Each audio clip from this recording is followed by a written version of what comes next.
I want to introduce you to somebody, and if my life depended on the counsel and wisdom of one human being, it would be this person. It is my incredible wife, Sheila Ross.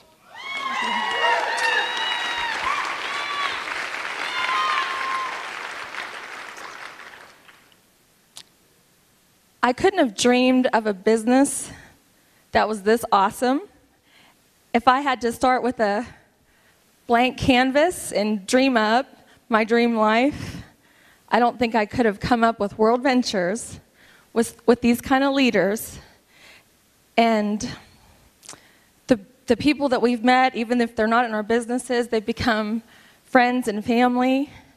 I feel so thankful and inspired. And I just wanted to talk about something that Steve Little said, that winning in this business is an act of the will. It's a decision. You choose what you believe. If you think you can, you can.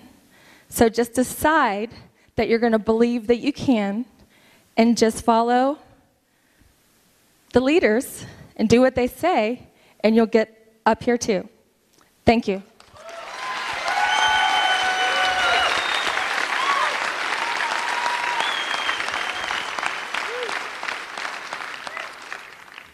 I want to thank a number of people. The first thing I want to do is, you know that any organization can only rise to the level of its leadership. Leadership is a lid on an organization, and the quality, the integrity, and the excellence of its leadership will absolutely define every organization. Every organization becomes a direct reflection of its leadership. And that's why I could not be more grateful that we have leaders like Mike Asquay and Wayne Nugent. Absolutely incredible. And I just thank you guys so much.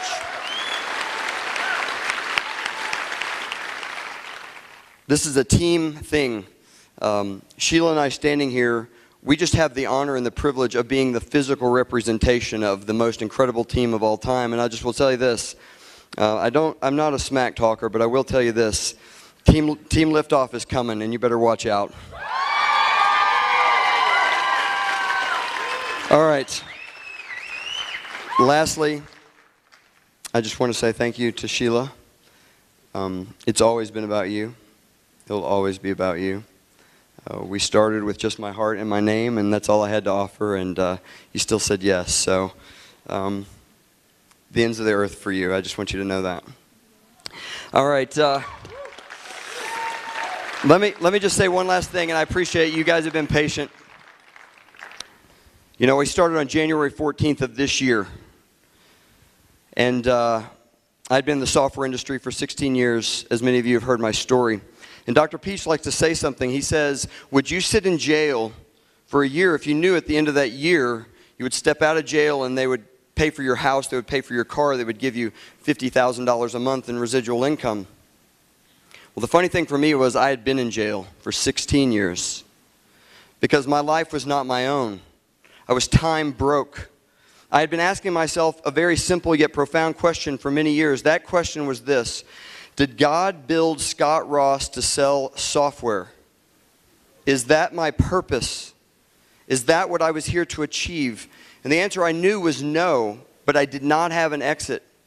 And I had all these men and all these families that I wanted to bring along, and I had this huge vision, what I wanted to achieve, and there was no way I could get there. And then Bob Goris comes into my life, and he shows me the most amazing thing, like she said, that we've ever seen. And I saw my way out of jail. And so I pushed all my chips into the table. Because I knew that there was a time that if I sprinted as hard as I could for 1 year, everything I'd ever dreamed would come true. And so that's what we've done. And I would just tell you this: the magic is not in the words you say. The magic is in the come from. Are you in? Do your people know that you're in? The only reason you won't share this with a friend or a family member is if you have somewhere in the back of your brain that failure is an option.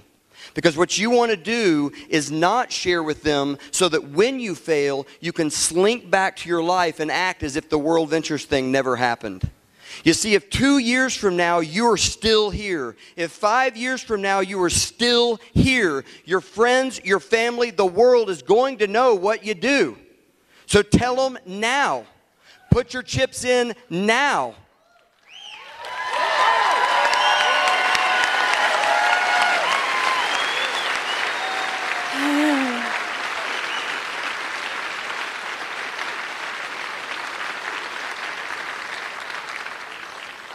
A lot of you are familiar with Scott and his talents with presenting and that kind of thing. Obviously, he's a great leader.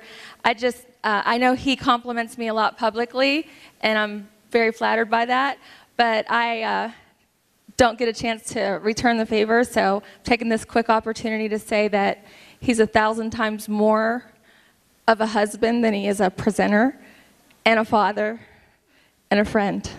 Thank you, honey. I'll follow you anywhere.